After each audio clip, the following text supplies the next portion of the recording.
Bonsoir à toutes et à tous, j'espère que vous allez bien. Donc, bienvenue, j'ai partagé l'écran, bienvenue pour cette soirée, donc ce webinaire. Merci pour votre présence. Je voulais juste savoir si déjà l'écran que je partage, vous voyez bien. Je pouvais juste me mettre des petits pouces dans le chat en réaction pour être sûr que c'est bon pour vous. La soirée est enregistrée, donc vous pouvez intervenir si vous souhaitez. Bien évidemment, le but c'est que ce soit interactif, que ce ne soit pas un webinaire complètement descendant, que vous puissiez aussi me poser vos questions. Il y aura un temps pour ça. Auquel cas, j'y répondrai avec grand plaisir. Donc, je vais juste m'assurer que vous pouvez me confirmer, vous voyez l'écran que je partage ou pas? Bonsoir Yann. Bonsoir Lamia. Est-ce que tu vois bien l'écran que j'ai partagé ou pas? Euh, alors pour l'instant, je te vois toi. Là, c'est mieux? Euh, oui, c'est en train de. Oui, bienvenue à toutes et à tous. Voilà. Donc, je vous laisse couper les micros et puis vous pourrez intervenir en cours de route. Voilà. Donc là, on a deux parties donc sur le même lien que vous avez. Donc quand ça coupera au bout de 45 minutes, vous pouvez vous reconnecter exactement au même lien. Et on repart pour une deuxième session de 45 minutes. Normalement, 1 h 30, ça devrait le faire. Après, si vous avez d'autres questions, on pourra rester quelques minutes de plus, il n'y a pas de souci. Mais voilà, je vais essayer de respecter le timing. Donc, bienvenue à vous. Donc, comme je vous disais, donc ce soir, on se retrouve pour notre webinaire. Salam alaikum. Petite dédicace à l'Algérie. L'Algérie, pour moi, c'est une histoire de cœur. Je suis français, mais je suis d'origine algérienne. Donc, pour moi, voilà, important de faire ce webinaire ce soir. C'est le début de quelque chose, d'une aventure, en tout cas pour moi, entrepreneuriale, humaine, professionnelle, et l'occasion aussi de renouer avec mes racines. Je ne vais pas développer plus pour ce soir, mais en tout cas, voilà, ça me tenait à cœur de partager cette petite aparté. Donc pour ce soir, donc le thème c'est coach professionnel, incarner sa posture pour réussir. Vous aviez un petit questionnaire, on va pouvoir le débriefer ensemble. Avant tout, je vais déjà commencer par me présenter pour ceux qui ne me connaissent pas. Rabia, bonsoir. Si tu avais une question, je vois que tu as la main levée. Salam à tous. Non, c'est Salam. juste pour vous dire qu'il y a un problème de son. Je vous entends pas très bien. Ah, les autres, vous m'entendez bien ou pas? Dites-moi, hein, non, surtout s'il y a un souci au niveau du son. C'est un peu lointain. C'est un peu lointain. Ah, C'est audible, mais c'est mieux? C'est le même problème, hein, on a le même problème. Effectivement, il y a un problème de son. D'accord. Attends, je vais essayer de monter un tout petit peu le son. Hésitez. Voilà. Voilà, j'ai augmenté le son. Est-ce que c'est mieux pour vous? Vous m'entendez un peu mieux? C'est- Non, il n'est pas clair. Le son n'est pas clair.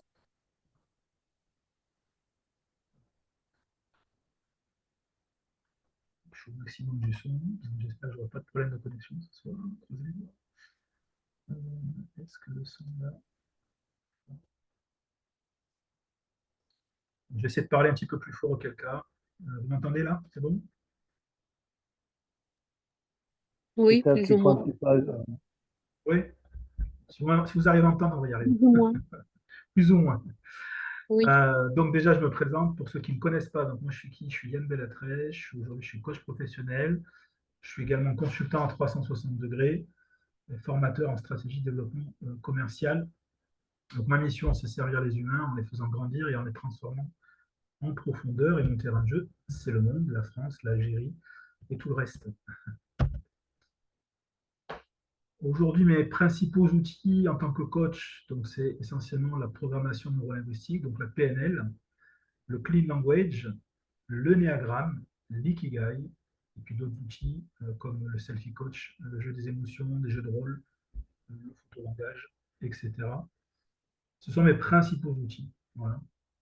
Mais mes véritables outils en tant que coach, c'est la présence, l'écoute, la synchronisation, le questionnement, les silences, les reformulations, l'intuition, le cadrage, le recadrage et bien évidemment le feedback. Donc avant d'aller plus en avant, je vais vous présenter déjà les réponses au questionnaire. Donc vous étiez un peu plus de trentaine d'inscrits sur l'événement Facebook. Il y a à peu près 14 personnes qui m'ont répondu à l'instant T. vais vous partager, je vais voir si... hop, partage du questionnaire.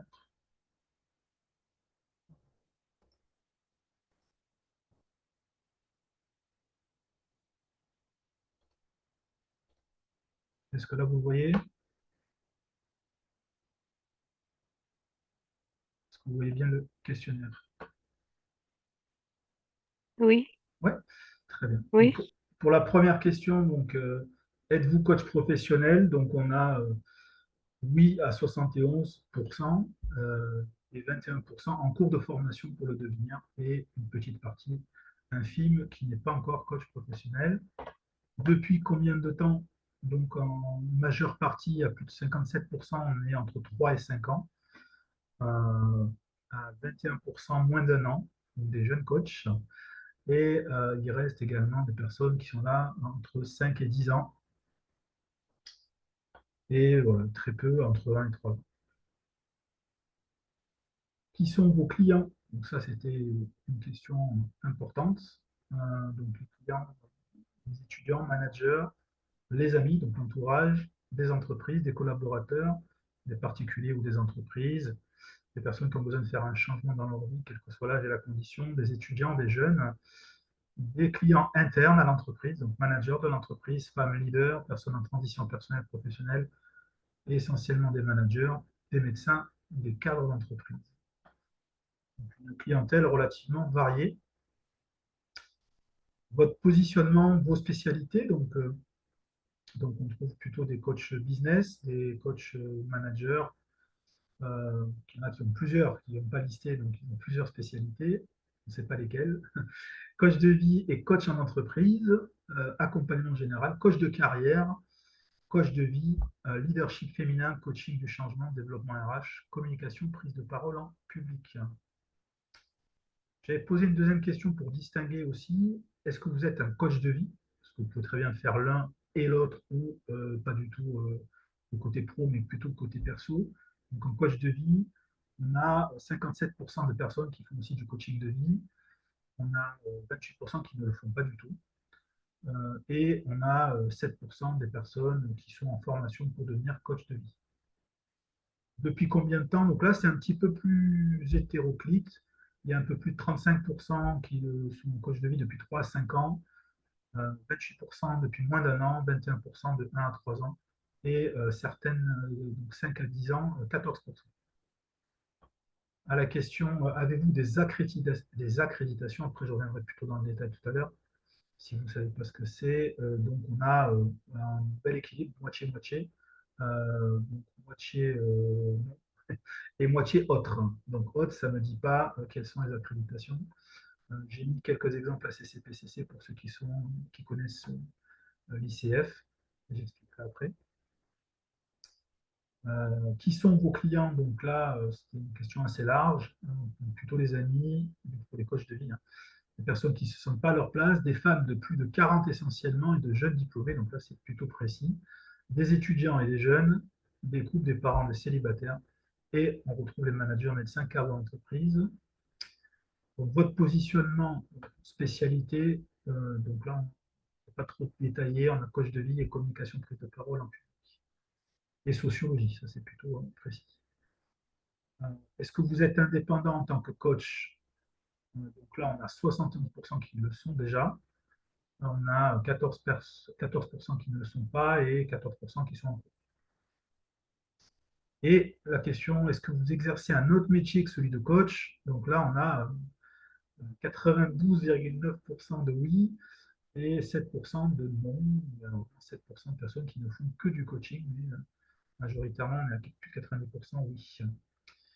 Et quels sont donc les métiers? Si vous avez répondu oui sur un autre métier, donc on a des métiers assez variés. On a hypnothérapeute, cadre de banque avec de l'ancienneté, 25 ans d'ancienneté, responsable de contentieux, manager, traîneur, mentor, manager, cadre dans l'entreprise, formatrice en langue, enseignant, consultant en bilan de compétences, fonctionnaire, responsable pédagogique, cadre RH, formatrice en mind mapping et formatrice. C'est assez varié. En tant que coach professionnel, est-ce que vous êtes membre d'une association de coaching professionnel? Donc, oui à 71%, 21% en cours et 7% pas encore.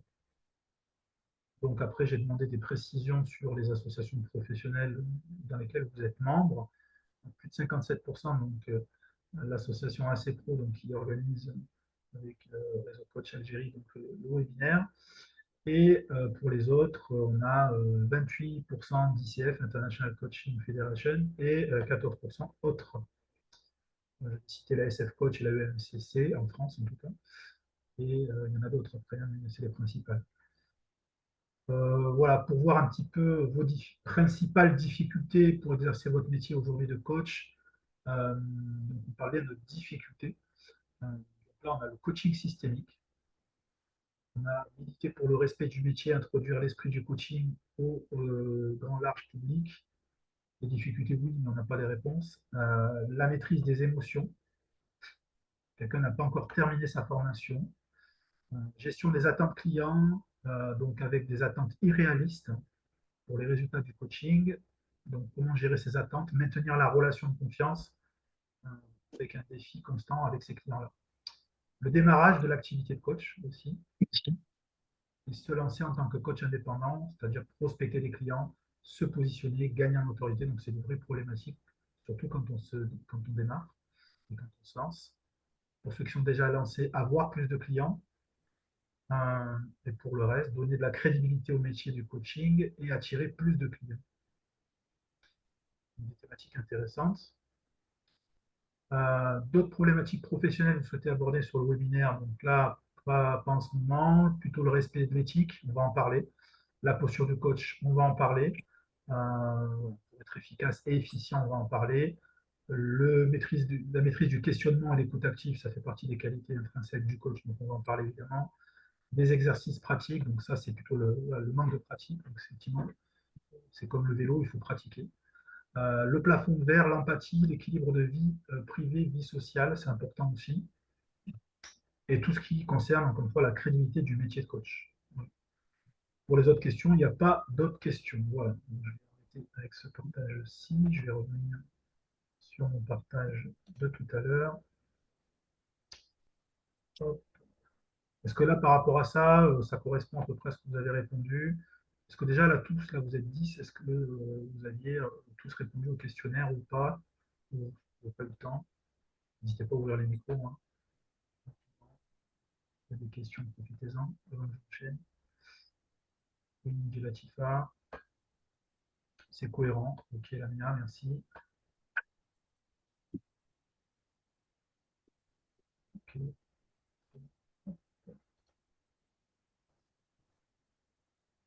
Est-ce que vous voyez bien le slide? Donc, merci à vous, en tout cas, d'avoir répondu. C'est important parce que ça concerne notre métier.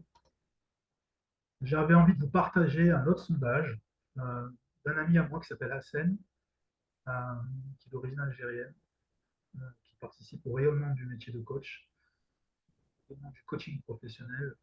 Donc, il a posé, en fait, il est allé chercher des sources, en fait, d'une étude de l'OPIEC de 2023. Donc, la donnée qui ressort, l'OPIEC, c'est un organisme français, donc ça a été réalisé en France, il y a 53% des coachs qui ne réalisent qu'une à 4 heures de coaching hebdomadaire. 53%. 28% entre 1 et 2 heures hebdo et 25% entre 2 et 4 heures hebdo. Ça, c'est des sources fiables, vous pouvez les retrouver hein, sur Internet, au PIEC 2023. C'est voilà, vraiment un observatoire en fait, de différents métiers, dont le métier de coach. Il y a d'autres études, parce qu'on parlait d'ICF aussi, qui ont été publiées. Là, je ne vais pas vous les dérouler ce soir, parce qu'on en aurait pour 3 heures.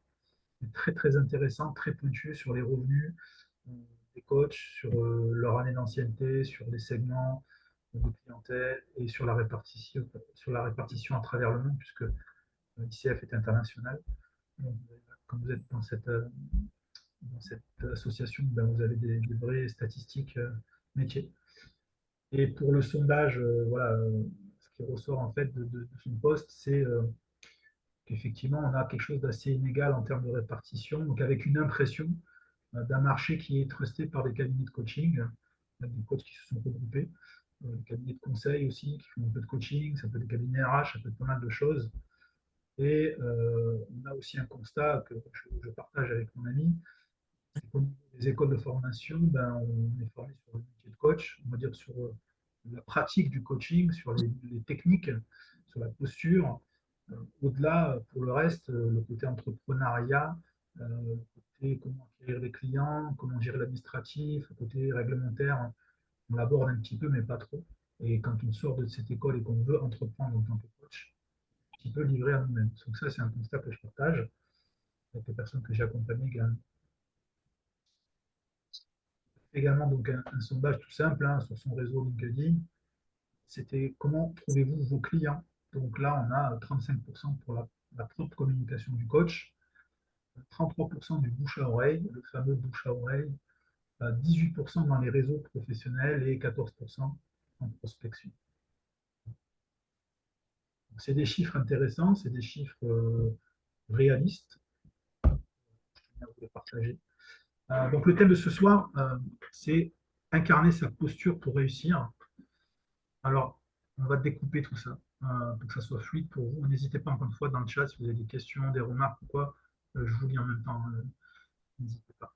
Donc, incarner sa posture pour réussir. Donc déjà, je suis coach, donc je vais vous poser une question. C'est quoi incarner pour vous? Vous pouvez répondre dans le chat, vous pouvez ouvrir le micro. Je ne sais pas qui est.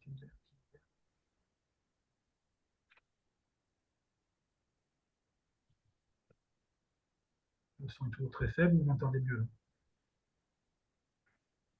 Vous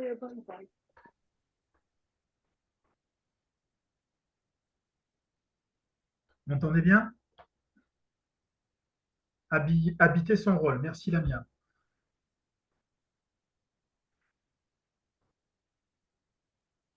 C'est vraiment Je t'entends mal, pardon.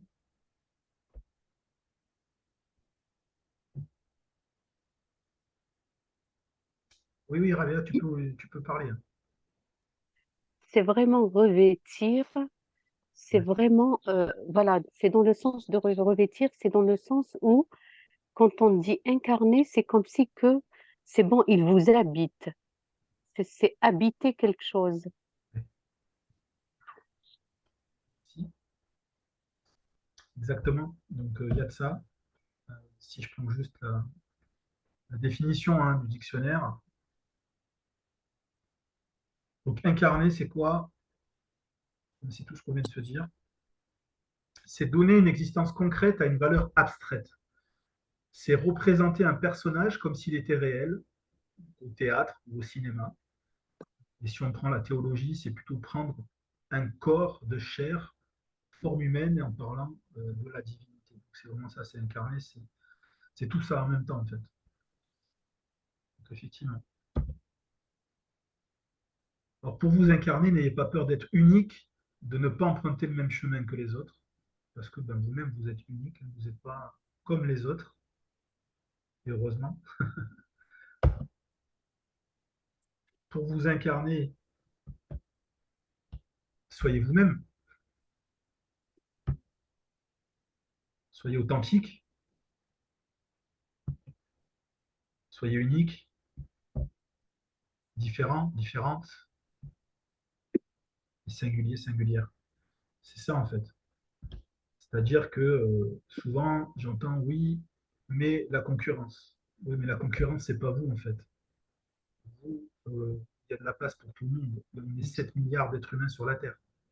Donc, heureusement que vous avez votre place, en fait. Donc, la place, c'est à vous de la prendre. Donc, en étant vous-même, tout simplement.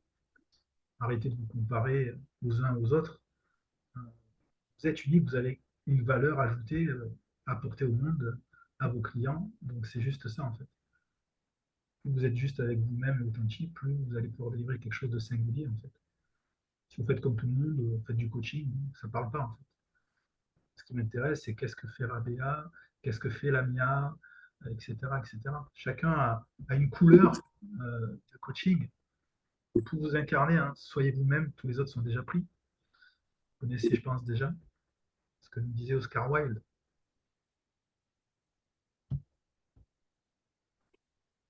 Maintenant qu'on a vu incarner, on va parler de la posture. C'est quoi la posture?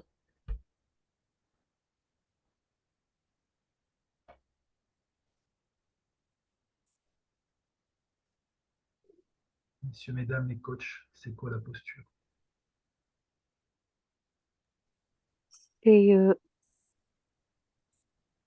Tu peux parler. Hein. c'est la façon d'être, c'est la façon de se comporter, c'est la façon de parler. Voilà, donc c'est vraiment c'est une façon d'être. Hmm. Effectivement, merci. La mienne me dit attitude, mindset, éthique. Latifa, on revient sur l'attitude. Effectivement. La posture, en fait, encore une fois, si on regarde la définition, hein, c'est l'attitude, c'est la position du corps, volontaire ou non, qui se remarque par son caractère inhabituel, peu naturel ou particulier, à une personne ou à un groupe. Donc ça, c'est la posture en général. Et c'est quoi la posture du coach?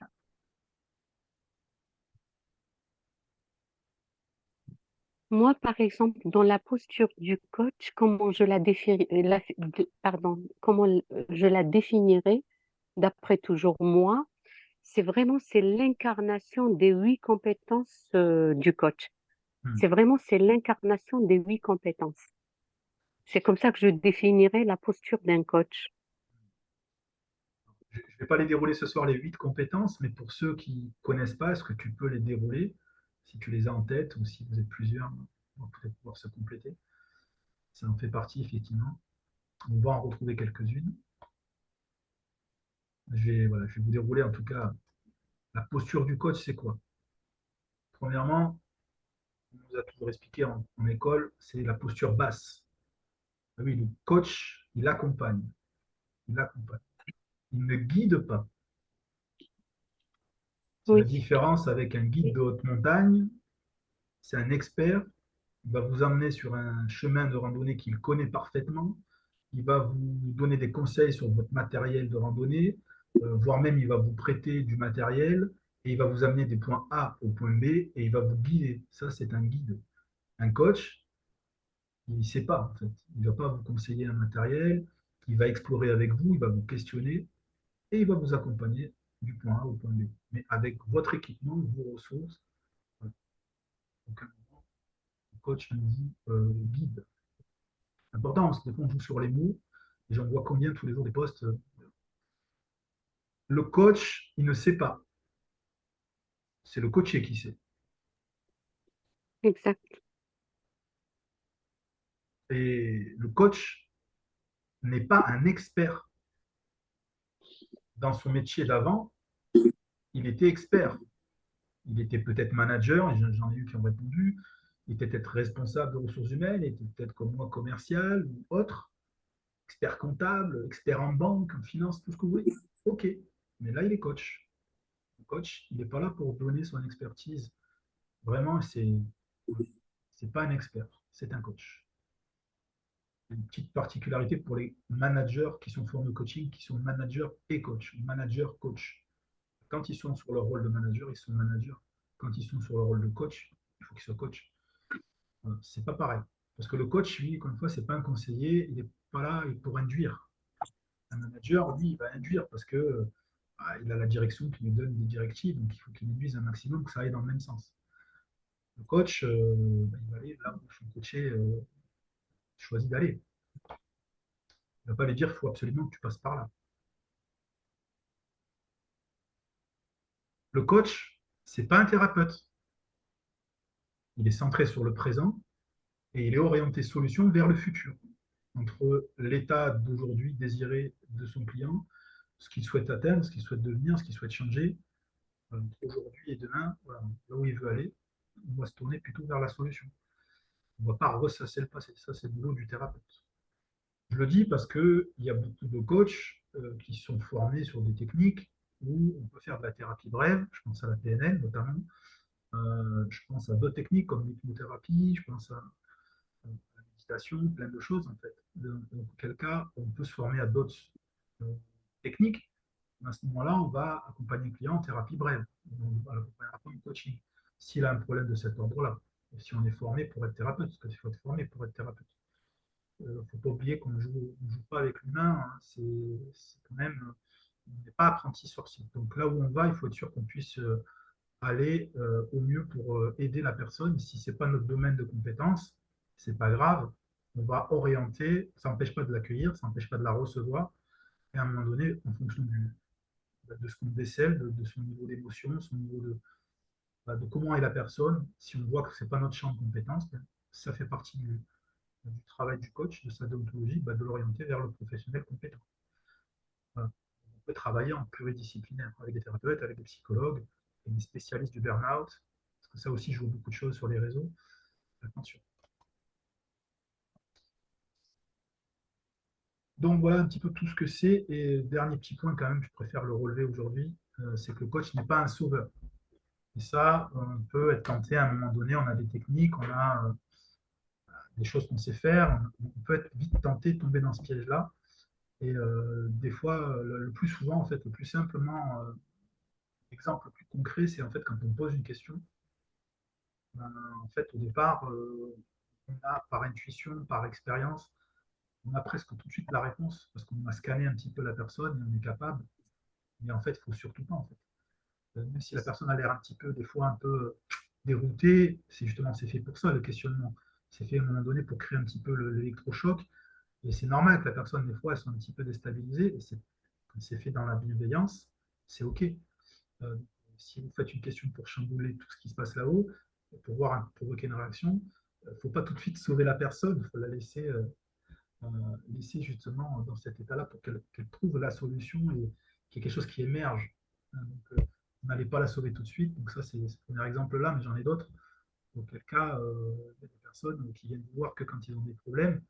Une fois, la question, c'est est-ce que la personne est coachable ou pas? C'est juste ça. Si elle est dans un état de détresse psychologique, encore une fois, c'est pas le boulot du coach.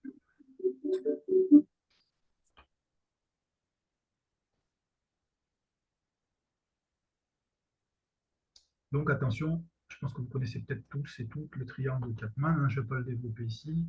Donc on a tous ce rôle-là à un moment donné dans notre accompagnement, dans notre vie perso, dans notre vie pro.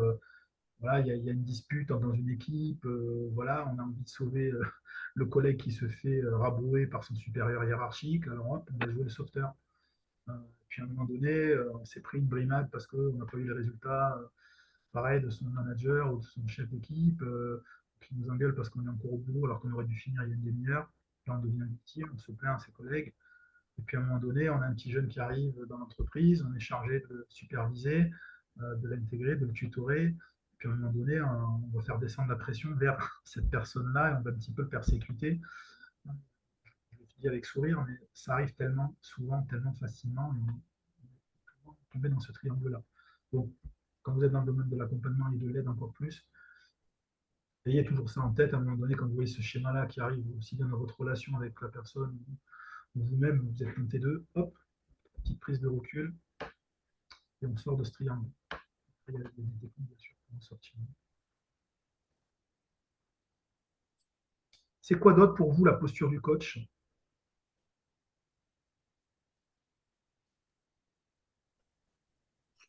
Et être présent, c'est la présence,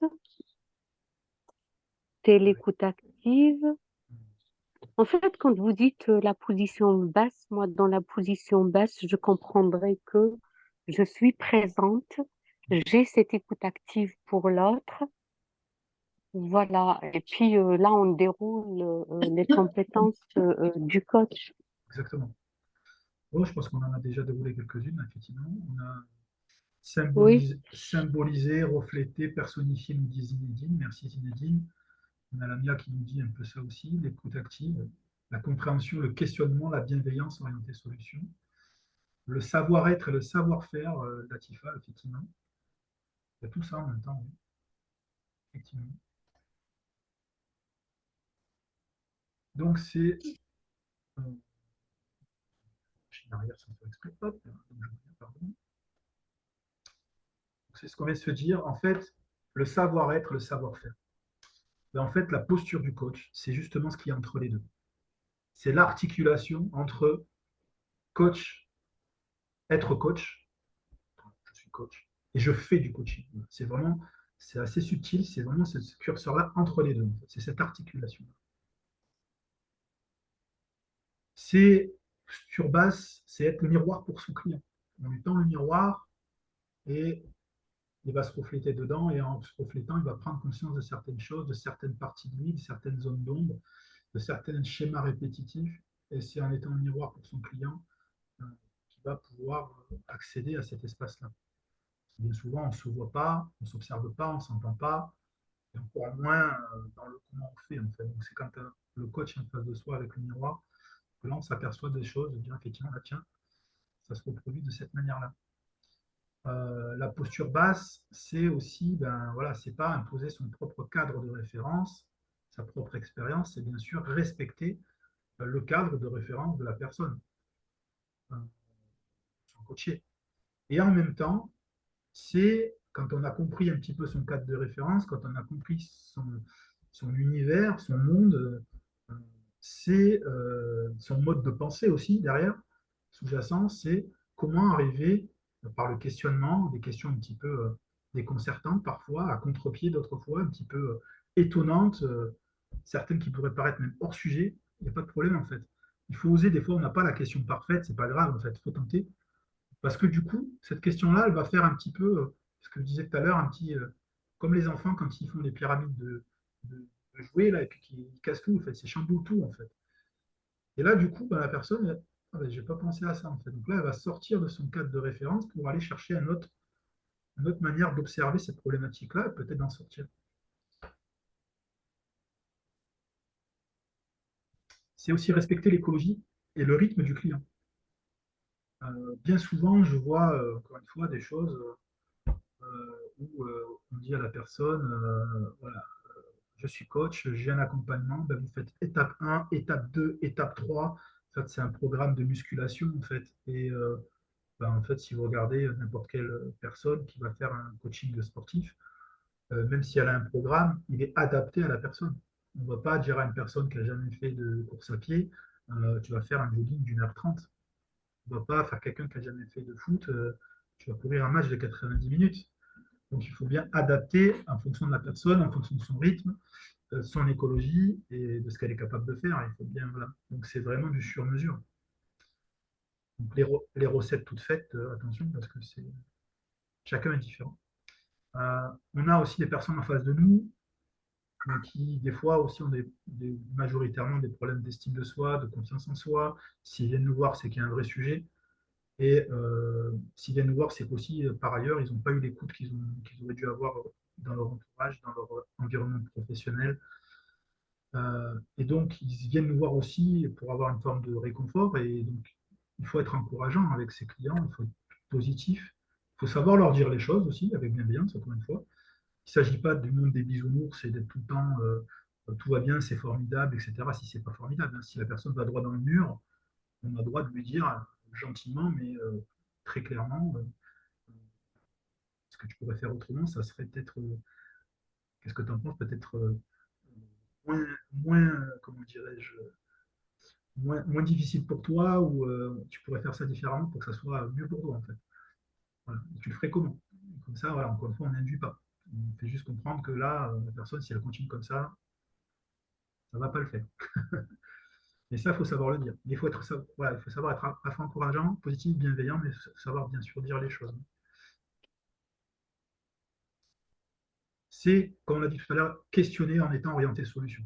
Parce que c'est vrai qu'il y a des personnes, je ne sais pas si ça vous est peut-être déjà arrivé, ou pendant la séance d'accompagnement, la personne ressasse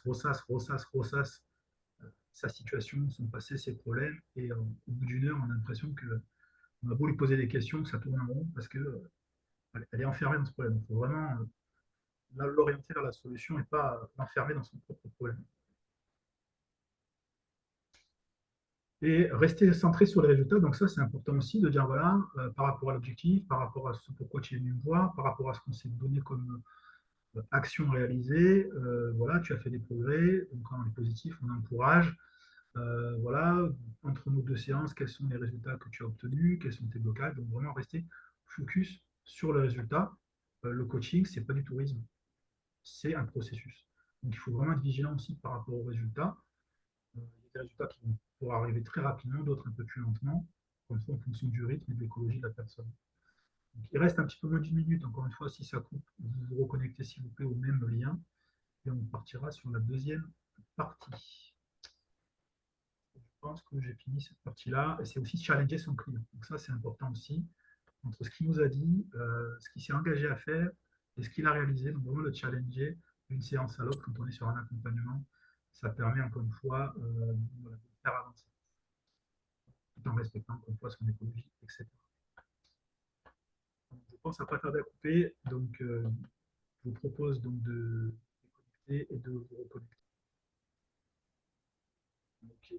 Merci à vous. Donc, on était 10 tout à l'heure. Donc, on en a perdu 2. Je pense qu'ils vont revenir. Merci pour le petit pouce. Donc, on continue. Donc, on a vu c'est quoi la posture. C'est quoi la posture du coach. Et si on pousse un peu le raisonnement, c'est quoi la posture du coach professionnel.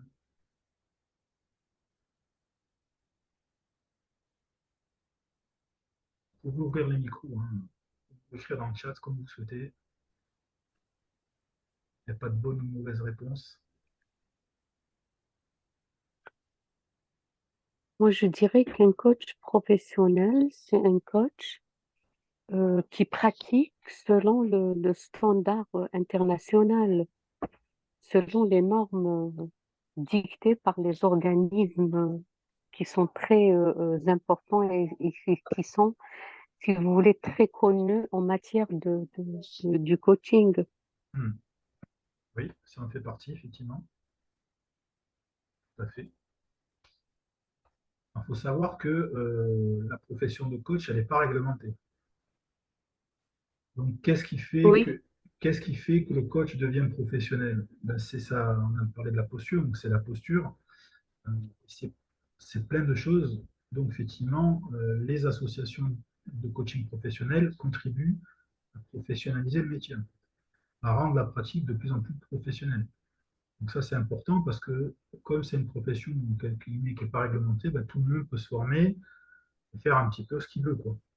Et là où ça devient compliqué, c'est quand on est un coach professionnel, ben, on se conforme à plusieurs choses. Donc, la première chose, effectivement, c'est la posture professionnelle. C'est pas du bricolage, c'est pas, même si on a coaché des amis, on peut avoir une posture professionnelle avec ses amis. Voilà. L'un n'empêche pas l'autre. Parce que derrière, ben, votre ami il a peut-être envie d'être accompagné pour changer de métier, donc c'est pas n'importe quoi. Donc, voilà. Déjà, la première des choses, c'est la posture professionnelle. C'est quoi la posture professionnelle? Quand on accompagne un client, on lui fait un contrat d'accompagnement. Ça, c'est important parce que souvent, il y en a certains qui le négligent.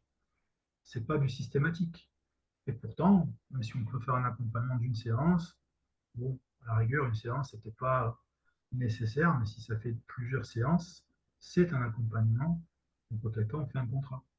On n'est pas obligé de faire un contrat de 50 pages, hein, mais on formalise les choses. Euh, voilà.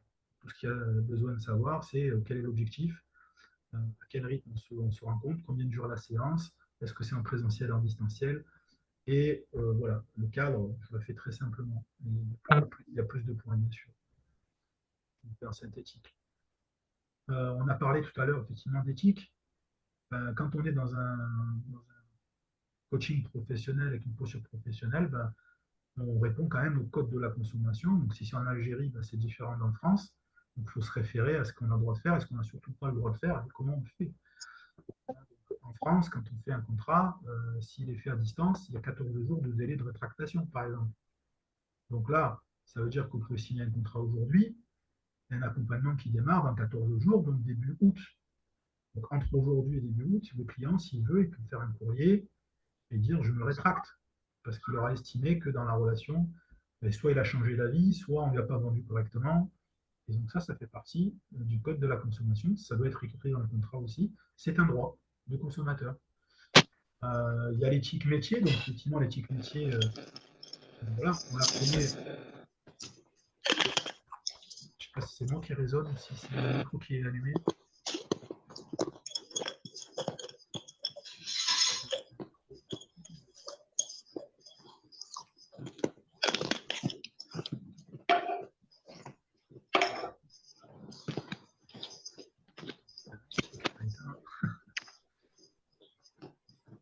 Emina, Oui, Coupez le micro. ton micro. Merci. pardon, Donc, pardon. pas de souci, ça arrive. Donc voilà, donc c'est aussi beaucoup, et beaucoup de plus en plus, puisqu'en Algérie, le RGPD, ça vous parle à tous, Hmm, c'est sanctionnable au oui, pénal. C'est sanctionnable au pénal. oui. C'est-à-dire qu'on ne peut pas prendre des données comme ça des gens, faire n'importe quoi. Donc il y a des protections aussi. Donc c'est pour ça que dans le questionnaire, moi j'ai précisé les conditions de confidentialité, le RGPD, vous avez accès à vos données, vous pouvez les modifier, vous pouvez vous désinscrire à tout moment. Ça, c'est votre droit et c'est clair. C'est remis encore une fois dans le contrat. La déontologie, donc effectivement, la déontologie du métier, il y a plusieurs choses. Évidemment, la confidentialité, parce que demain, vous êtes dans des entreprises, que ce soit un petit entrepreneur qui démarre ou une grosse entreprise, ben, il y a des process, il y a des choses qui vont être dites au coach, évidemment. Les salariés vont dire des choses au coach, mais il n'a pas forcément envie, le salarié, que tout soit répété à son chef, même si c'est le donneur d'ordre. Donc, une fois, quand on est sur un tripartite, la confidentialité, elle est répartie entre chaque partie. Il y a pas de, il y a des choses qu'on peut se dire et des choses qu'on ne se dira pas. Des choses qui sont confidentielles, on ne va pas les répéter. La formation continue, le coach qui professionnel s'engage à se former, à remettre à jour ses compétences régulièrement, et apprendre de nouvelles choses, voilà, parce que les aussi, hein, les process aussi. On en a parlé juste avant, donc être membre d'une association professionnelle, donc la plus connue c'est l'ICF, l'International Coaching Federation, il y a l'EMCC, il y a la FTC Pro, il y a la SF Coach, pour les plus connus en France en tout cas, certaines à l'européenne et d'autres à l'international, et puis il y a la CPRO qui vient d'arriver en Algérie. Donc ça c'est très important. Une fois qu'on est dans ces associations professionnelles, on a vu tout à l'heure le questionnaire, les sondages. Donc là, si je vous pose une question, là, comme ça, par exemple, aujourd'hui, depuis que vous avez commencé le coaching, même si vous êtes en formation, à quel est votre volume d'heures de coaching que vous avez délivré aujourd'hui? C'est 30 heures, 40 heures, 50 heures, 100 heures, 500 heures? Est-ce que vous avez une idée à la louche, hein, où est-ce que vous en êtes depuis que vous avez commencé ce métier-là? Je sais que certains exercent depuis quelques années.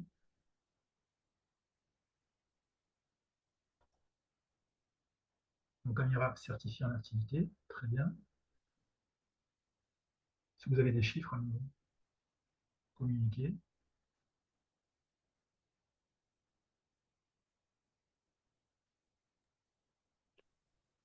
On n'est pas deux séances Peut-être, près, on a 40 heures, très bien. Donc, effectivement, quand on est en école de formation, en gros, une bonne école de formation, je ne vais pas donner de nom parce qu'il y en a tellement, mais en tout cas, une formation de coach professionnel, si vous ne faites pas 50-60 heures minimum dans votre formation, ça va être un peu léger. Donc, vraiment, entre ce que vous dit l'école et ce que vous devez faire, j'ai envie de dire, faites-en un peu plus. Et on va dire 40-50, c'est vraiment le minimum. Vous pouvez créer des groupes de pairs avec les gens qui sont dans votre école, vous pouvez coacher votre entourage, coacher vos collègues. Voilà, du moment que vous respectez ce qu'on s'est dit là, avec un petit contrat, hein, pas besoin de faire 50 pages, puis ensuite vous coachez, et même gratuitement au départ. Et puis, l'important, c'est de faire des heures de pratique et de pratique. Voilà. Pourquoi je vous dis ça? Parce qu'après, ben, c'est ce qui fera la différence sur le. Oui, Rabia. justement, est-ce que vous voulez dire des séances le nombre d'heures de séances de coaching pratiquées pendant la formation, le cursus de formation, de certification de coaching, Oui, ou bien après avoir fait la formation? les deux. Les deux comptent. Ah, d'accord, Les deux ok, comptes. Les deux comptes.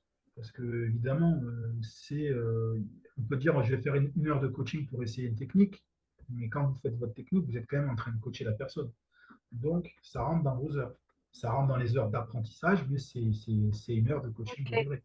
Après, effectivement, quand la formation est finie, qu'on va chercher des clients, on peut peut-être offrir des coachings dans un premier temps. Ben, c'est des coachings, mais c'est des coachings gratuits, mais ils sont ok. comptabilisés. Donc, voilà.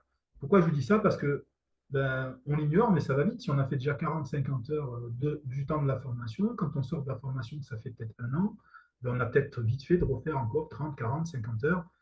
Si je grossis le trait, on a vite fait de faire 100 heures. Voilà. Donc, dans l'organisation internationale, à partir de 100 heures, on a justifié, qu'on a tracé. euh, Par rapport au RGPD, on ne nous demande pas le détail parce qu'ils n'ont pas le droit de nous demander le détail, c'est confidentiel aussi, mais on doit être capable de justifier ces 100 heures, d'avoir nous-mêmes un tableur Excel pour mesurer où est-ce qu'on en est dans notre volume d'accompagnement. Donc si on est à partir de 100 heures, on peut demander une accréditation ACC. Il y a des écoles qui sont déjà accréditées ICF, vous sortez de l'école, vous êtes déjà au niveau ACC parce que vous avez déjà eu ce volume de 100 heures le temps de votre formation. Et au-delà, pour les coachs déjà installés qui sont là depuis 3, 4, 5 ans en plus, vous avez vite fait en 2, 3 ans d'être à 500 heures de volume de coaching. Donc là, vous pouvez après faire ce processus d'accréditation auprès d'ICF pour passer PCC. Pourquoi je vous dis ça? Parce que pour vous, c'est un peu comme des labels qualité pour dire que voilà, votre expérience, ça vient sanctionner votre expérience. Il y a un jury qui se réunit professionnel. Pendant toute la période d'accréditation, vous avez une supervision. Donc, vous allez encore pouvoir affiner votre posture professionnelle et ensuite, on vous délivre l'accréditation qui va avec. Cette accréditation, elle est valable 2 ans, si je dis pas de bêtises, selon les types d'accréditation. Donc, tous les 2 ans, vous devez recycler et prouver, justifier que vous avez encore ce volume. Tant que vous vous justifiez, vous restez dans ces accréditations. Si vous étiez PCC, vous en faites un peu moins, vous pouvez redescendre. Mais après, quand vous allez en entreprise, si vous êtes coach professionnel à destination des entreprises, c'est votre ticket d'entrée pour les petites, les moyennes, mais aussi les grandes entreprises. Vous n'avez pas besoin d'être un cabinet avec 50 coachs dedans pour aller démarcher des entreprises. Du moment que vous avez fait votre boulot, vous avez justifié, vous êtes enregistré dans une association professionnelle, vous êtes accrédité. C'est comme votre CV. Donc ça, c'est important de le valoriser en fait. J'ai des coachs moi, qui sont installés depuis 2, 3 ans, ils n'ont pas mesuré, mais en 2, 3 ans, ils ont largement dépassé les 100 heures et elles ne sont pas accréditées. Parce qu'elles font du coaching de vie. Et elles ne se disent pas, ça peut être intéressant. Mais coaching de vie ou coaching professionnel, peu importe, c'est le volume d'heures qui est important. Dans tous les cas, pour ce processus-là et en dehors, c'est important d'utiliser aussi la supervision. C'est ça qui fait que vous êtes un coach professionnel, c'est que vous pouvez aussi être observé par un père qui a plus d'expérience que vous, qui vient voir votre manière de faire et qui va vous observer, qui va vous faire un compte rendu en sortie, bien sûr sur la technique, mais pas que, sur votre posture, sur votre voilà, sur le cadre, est-ce qu'il est bien respecté, si vous êtes toujours dans les clous ou pas. Des fois, on peut sortir un peu du cadre quand on connaît certaines personnes depuis un petit moment. Voilà, gentiment, on peut dévier, c'est pas méchant, hein, mais il faut bien toujours avoir ce regard-là extérieur. Ça permet aussi des fois de bloquer des situations auxquelles on n'est pas habitué. Tiens, on a pris un client, on n'a pas l'habitude de travailler avec ce client-là. C'est un sujet un peu délicat, mais on n'a pas trop travaillé ces sujets-là. On y va, on essaye. Et puis à un moment donné, on se retrouve un peu coincé dans l'accompagnement, il manque quelque chose. C'est bien d'en parler avec un superviseur qui lui va vous dire oui, effectivement, parce que tu me présentes, il y a peut-être ça et ça à travailler. Ça permet de s'améliorer. Et quand on est un professionnel, ben, comme tout professionnel, hein, si vous faites appel demain à un architecte ou un ouvrier du bâtiment, vaut mieux avoir des assurances. Là, on travaille sur de l'humain, donc c'est encore particulier. Professionnel, ben, vous devez au minimum avoir la responsabilité civile, c'est-à-dire que si pour X raison, voilà, on ne souhaite pas, mais il y a un problème, c'est d'avoir une assurance qui vous couvre. Voilà, pour ça, vous êtes couvert. Et derrière, vous pouvez aussi vous couvrir, parce que là, la responsabilité civile, ça couvre la personne que vous accompagnez, et la protection juridique, c'est pour vous couvrir vous, en tant qu'entrepreneur, en tant que coach. Si demain, il y a quelqu'un qui n'est pas content de vos services, avec tout ce que vous avez mis en place, ça peut arriver, auquel cas de vous protéger pour votre propre réputation et pouvoir dire, voilà, moi, j'ai une protection qui fait que si on va jusqu'au contentieux, c'est pris en charge, on va éviter d'aller prendre les avocats. En tout cas, on peut déjà calmer le jeu. Parce que ça peut arriver très vite, surtout quand vous êtes dans le milieu de l'entreprise, il y a des contrats, quand on parle du contrat, il y a des clauses, puis là, on est dans le juridique après. Donc, le juridique, si vous avez quelqu'un qui a mal compris ce que c'était que le coaching, alors vous lui avez tout expliqué, et qui dit, ben non, moi, j'ai pas eu le résultat que j'attendais, comment on fait? Comment on fait? On le fait très simplement parce que dans le contrat, c'est écrit noir sur blanc que le coach il a une obligation, un moyen Il n'a pas l'obligation de résultat. Mais les entreprises, vous êtes un prestataire, pour elles, elles veulent un résultat. C'est là la complexité. Mais quand vous avez un contrat qui explique noir sur blanc, que vous l'avez expliqué dans votre réunion de cadrage, dans votre contrat, si jamais ça se passait mal, et qu'on vient vous dire, bah oui, on a payé un accompagnement pour 50 salariés, on n'a pas les résultats, hop, ils vous attaquent, ils ne veulent pas vous payer votre accompagnement, hop, vous avez la protection derrière pour être payé, parce que vous avez fait le boulot. Voilà. C'est un exemple important. Donc on a vu un carnet, on a vu la posture, et réussir, la réussite. Alors c'est quoi pour vous la réussite?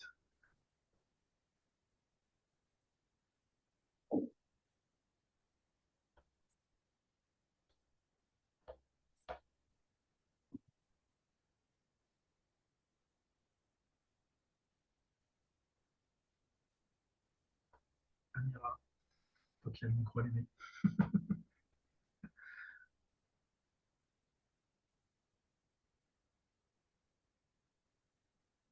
Vous m'entendez?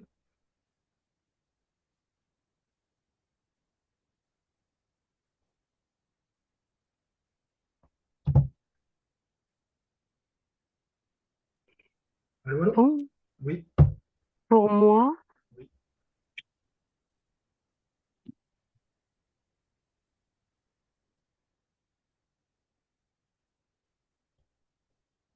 Allô? alors la réussite toujours pour le coach. Oui, pour la réussite en général.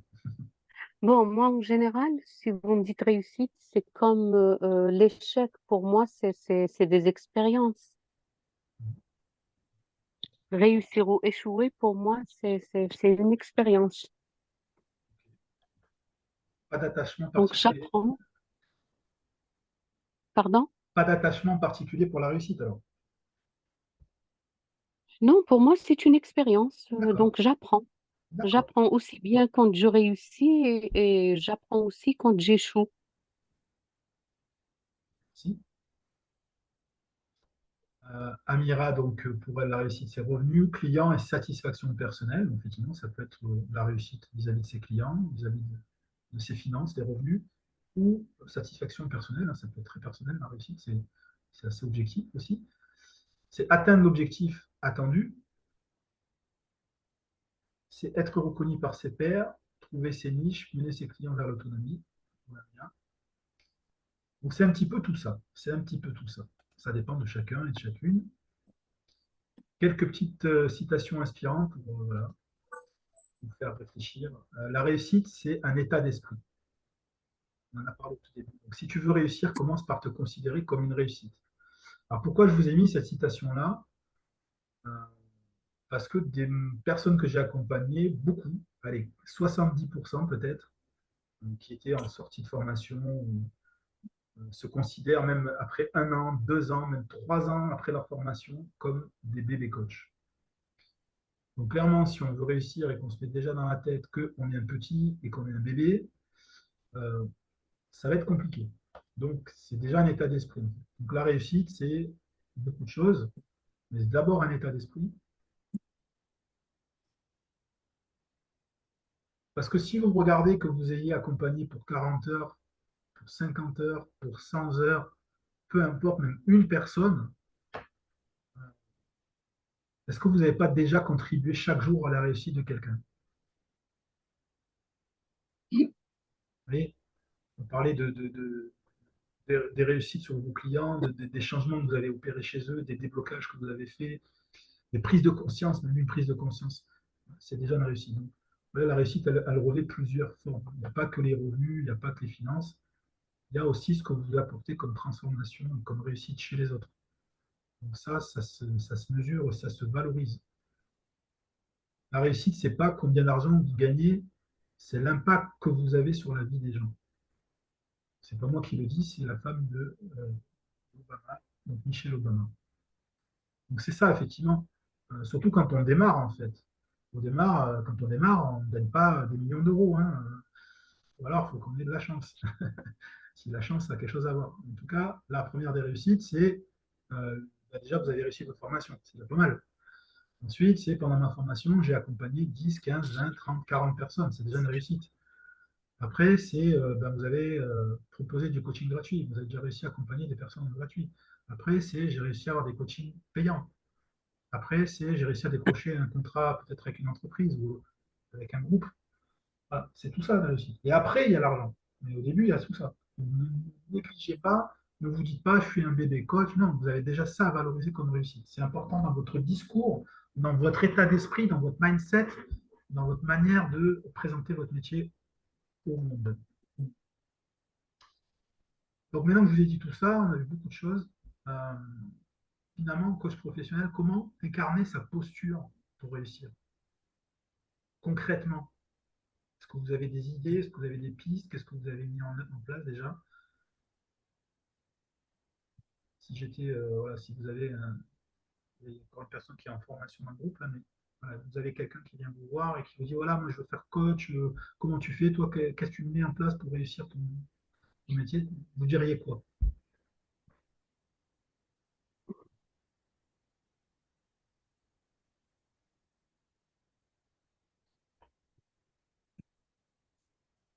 Allez-y, hein. Euh,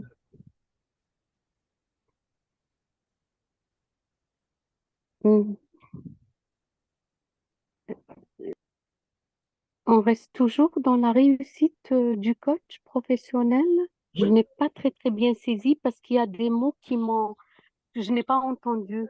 Ah, donc, comment incarner sa posture pour réussir? Ça, je pense qu'on l'a dit. C'est-à-dire personnellement, moi, je ne peux pas incarner l'ensemble de ce qu'on vient de dire, l'ensemble des compétences du coach sans passer par la pratique. C'est pratiquer, pratiquer, pratiquer. Mais moi, je dis toujours, avant de coacher l'autre, il faut d'abord que je m'auto-coach, que je me connaisse moi-même. Il faut que je me connaisse d'abord, que je sache comprendre mes émotions, que je comprenne mon fonctionnement. Et puis là, je pratique, je pratique, je pratique. Je pourrais ensuite être en mesure d'aider l'autre. Donc, passer d'abord par moi-même pour pouvoir aider l'autre.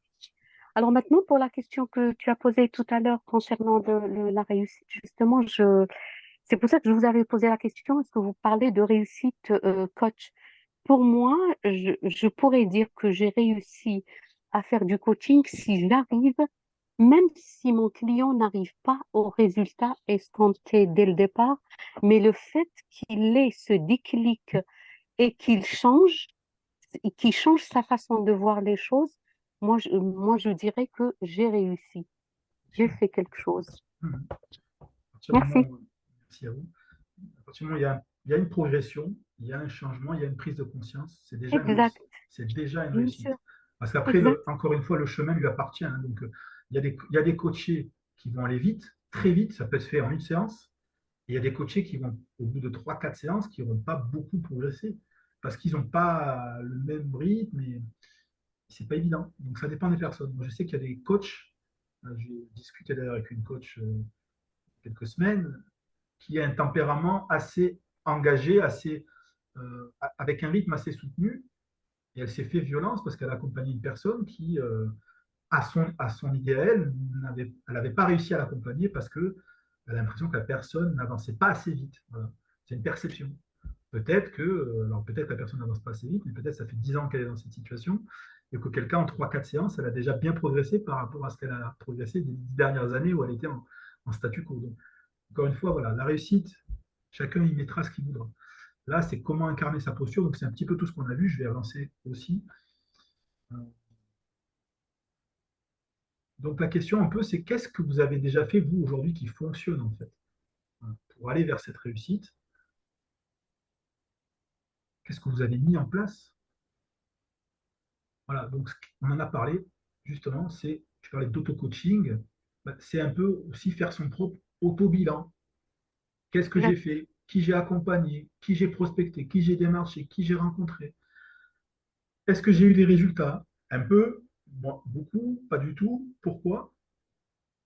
Et si vous étiez dans le monde de l'entreprise ou si vous y êtes encore dans d'autres métiers, vous pouvez faire un SWOT. si ça vous parle, le SWOT, donc avec Oui, oui. vos forces, Le vos SWOT de faiblesses, soi. Oui. les opportunités, les menaces. Donc ça vous permet, vous pouvez le faire régulièrement. Ça, vous pouvez le faire quand vous démarrez votre activité, vous pouvez le faire quand vous avez démarré depuis 1 an, 2 ans, 3 ans. Quand vous voulez, une fois par mois, enfin ça bouge, hein, c'est pas figé dans le marbre. Hein. L'important, c'est de le faire de manière régulière. Alors là, on est au mois de juillet, par exemple, c'est bien de le faire au mois de juin, on est à la milieu de l'année. Je dirais déjà là, ça fait 6 mois que depuis le début de l'année, que j'ai fait des choses. Qu'est-ce que ça donne comme résultat? Pourquoi j'ai pas eu de résultat? Là où est-ce que ça a fonctionné? Sur quoi j'ai avancé? Sur quoi j'ai progressé? Etc. Donc ça, c'est intéressant de faire cette auto-analyse. Alors, si c'est la gestion des émotions, ça rentre dedans. Est-ce que dans la gestion des émotions, en début d'année, j'étais à 3 sur 10? Est-ce qu'aujourd'hui, je suis à 5 sur 10 ou je suis à 6 sur 10? Voilà, c'est votre auto-évaluation, votre auto-bilan. Ça, vous pouvez le faire régulièrement. Ça permet de voir aussi voilà, les choses que vous avez progressé aussi.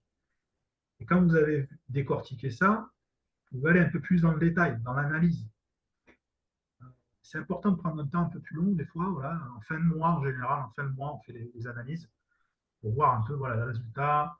Est-ce qu'il y a eu des résultats, oui ou non? Est-ce qu'il y a des absences de résultats? Qu'est-ce que vous avez fait vraiment comme action concrète? Euh, et quand vous avez des clients, ben, c'est voir aussi euh, tout le process en fait. Est-ce que vous avez construit une stratégie ou pas? Et voilà, qu'est-ce qui va, qu'est-ce qui fonctionne, qu'est-ce qui manque en fait? Là, il faut C'est vraiment. comme c'est comme le PDCA, en fait. Ben, voilà, ça arrive, ça arrive. C'est comme le contrôle technique de la voiture, c'est exactement ça. Et des fois, dans les choses que vous n'avez pas fonctionné, même si vous avez analysé, vous avez essayé d'analyser, bah, vous êtes confronté à vos propres limites. Hein. Comme on a dit tout à l'heure, le coach, il n'est pas expert. Hein. Donc, c'est important, quand vous êtes confronté à des choses qui bloquent, bah, de ne pas rester comme ça. Vous n'avez pas, même avec ChatGPT, même avec Google, vous ne pouvez pas tout découvrir tout seul. Chacun son domaine. Hein. Vous n'êtes pas garagiste, vous n'êtes pas expert comptable, vous n'êtes pas expert marketing, vous n'êtes pas expert commercial. Donc, c'est intéressant d'aller consulter un consultant expert métier. Et lui va vraiment vous dire, par rapport à votre analyse que vous avez déjà compris, il va aller plus loin, il va approfondir avec vous, il va vous donner des conseils précieux. Et ça vous évitera de refaire les mêmes erreurs, de rester coincé. Ça vous permettra de vous développer. Voilà. Et effectivement, Amira précise, parler ou faire connaître ce qu'on offre autour de soi sur le marché, ne pas attendre d'être parfait.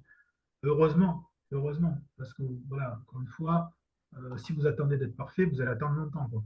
Pendant ce temps-là, le marché, lui, il n'attend pas. Les clients, si vous ne les servez pas, ils iront se servir chez quelqu'un d'autre.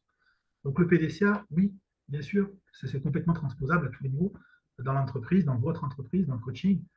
Ben oui, c'est qu'est-ce que vous avez fait, qu'est-ce que vous pouvez faire de différent pour mieux réussir. Qu'est-ce que vous pouvez faire qui a déjà fonctionné, qui peut fonctionner encore mieux? Comment vous pouvez améliorer, augmenter ces résultats-là? Il y a des choses que vous avez faites, il y a peut-être un petit ajustement à faire pour faire juste un petit peu différemment, et hop, ça passe. Et puis il y a des choses que vous n'avez pas osé faire. Ah non, ça, j'ai pas envie. Oh, ça, j'ose pas. Ça, je sais pas. Ben non, moi, je suis encore un petit coach, alors je ne vais pas le faire. Pourquoi? Ben non, mais moi, je suis tout seul, je ne vais pas aller démarcher une grande entreprise. Pourquoi? C'est quoi le problème? Au mieux, il vous dit oui, hein. Au pire, il vous dit non, mais s'il vous dit non, il vous dira pourquoi. Peut-être qu'il vous dira qu'il faudra que vous rentriez avec d'autres coachs, dans un groupement de coachs, peut-être pour rentrer. Voilà. Il y a des choses que vous pensez, que vous êtes clair avec vous-même, vous êtes transparent. Ça, c'est impossible pour moi. J'aime pas ça, je sais pas faire et j'ai pas envie de le faire. C'est pas grave. Plus vous êtes clair là-dessus, dans votre check, plus vous savez exactement ce qui vous manque, ce que vous avez besoin, etc. Ça sert à quoi? Je vais couper le micro, je ne sais pas qui a laissé allumer. Ça serait gentil. Donc, une fois que vous avez fait votre auto-analyse, votre auto-bilan, ben là, vous faites comme vous faites avec vos clients, en fait. Vous faites votre propre plan d'action. Ben voilà. Tiens, mon axe stratégique numéro 1, là, tout de suite, ben là, ça va être de travailler mon profil professionnel, mon Facebook, par exemple, mon LinkedIn. Ou ben, mon axe stratégique numéro 2, dans un deuxième temps, peut-être, ça va être de faire mon site Internet. Voilà. Donc ça, c'est vous qui définissez. Ensuite, vous mettez les moyens, les actions, la tactique, votre stratégie, etc. On a parlé de supervision. Effectivement, la supervision, ça permet tout ça, en fait, aussi. C'est-à-dire, vous avez déjà fait votre propre analyse, vous avez consulté un expert métier pour aller un peu plus loin. À un moment donné, ben, vous allez chercher un superviseur parce que lui, il a le métier aussi comme le vôtre. Il est déjà passé par là. Donc, il va pouvoir vous dire, voilà, c'est normal, t'inquiète pas, il va vous donner des clés aussi. Il va vous donner son retour d'expérience. Il va aussi analyser votre pratique de coach, mais aussi votre pratique d'entrepreneur, de vos compétences, qu'est-ce qui vous manque comme compétences et en quoi vous pouvez vous perfectionner. Donc, toute cette prise de hauteur, ce regard un peu méta du superviseur, bah, ça va vraiment vous aider, encore une fois, à améliorer votre posture et réussir demain là où vous n'avez pas réussi aujourd'hui. D'où l'importance de la supervision. Qu'est-ce que vous pouvez faire d'autre en plus que la supervision? Il y a plein de choses que vous faites peut-être déjà. Ben, ça peut être, déjà, la première des choses, c'est de ne pas rester seul. Il y a une très bonne amie à moi qui est coach professionnel au Maroc, qui me dit tout le temps, un entrepreneur seul, c'est un entrepreneur mort. Donc un coach seul, c'est un coach mort. Ne croyez pas que vous pouvez tout faire tout seul. Dans l'entrepreneuriat, encore moins. Donc votre force, c'est votre réseau. Donc le premier réseau que vous avez, je n'ai pas de réseau, je ne connais personne, je suis dans un endroit, je vis à la campagne. Votre premier réseau, c'est qui? Ce sont votre famille, vos amis.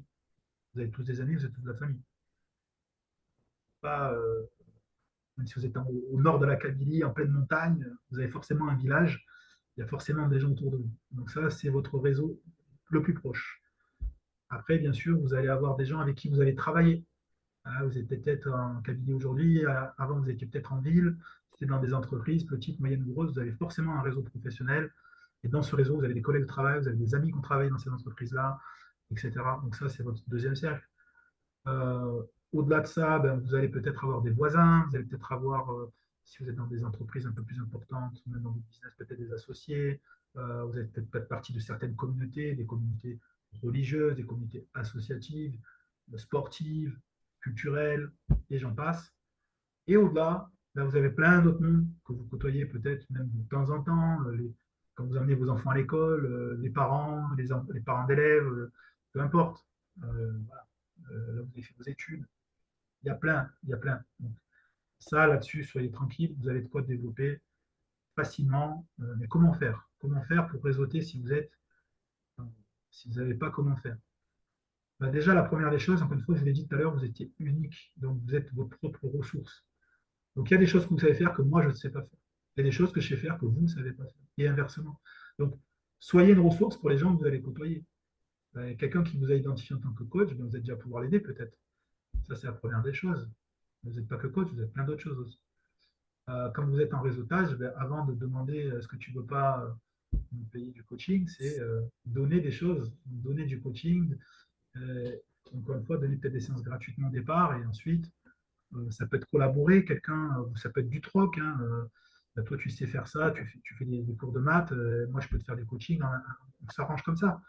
Et voilà, et puis vous collaborez ensemble. Peut-être qu'elle, dans son réseau, elle va avoir des enseignants et peut-être que les enseignants vont vous prendre du coaching. C'est ça, en fait, vous allez pouvoir bénéficier de la force de votre propre réseau. Vous allez pouvoir peut-être demain, si vous avez déjà votre entreprise, vous êtes déjà peut-être en train de réseauter, ben, grâce à ça, vous allez pouvoir trouver des partenaires d'affaires. Tiens, ben, j'ai trouvé un avocat qui va m'aider dans mon développement, j'ai trouvé un expert comptable, j'ai trouvé un juriste, j'ai trouvé quelqu'un qui est fort dans la communication, qui est fort sur Internet, etc., etc. Et il y a des gens qui connaissent rien au coaching, mais peut-être que ben, ils vous connaissent vous, ils ont confiance en vous. Donc peut-être que grâce à ça, juste, ils savent que vous êtes coach. Si vous leur dites, si vous leur dites pas, ils ne savent pas. Mais si vous leur dites qu'ils vous font confiance, ben, même s'ils n'utilisent pas votre service, ils peuvent vous recommander à leur réseau, leurs amis, etc. Et quand ils font ça, ben, même avant ça, même si vous, ben, vous avez un ami qui est électricien ou maçon, vous dites, ça n'a rien à voir avec le coaching, boulanger, peu importe, pharmacien, peut-être, mais vous pouvez très bien lui envoyer un client. Peut-être même vous êtes client chez lui. Peut-être que vous prenez le pain chez lui, vous prenez les médicaments chez lui. Et peut-être demain, vous pouvez amener un client ou un futur client. Et bien là, il va penser à vous dans l'autre sens. Après, il va dire bah, tiens, il m'a amené des clients, ben moi aussi, je vais penser à lui. Donc, c'est un échange, en fait. C'est ça, en fait, hein, les autres professionnels.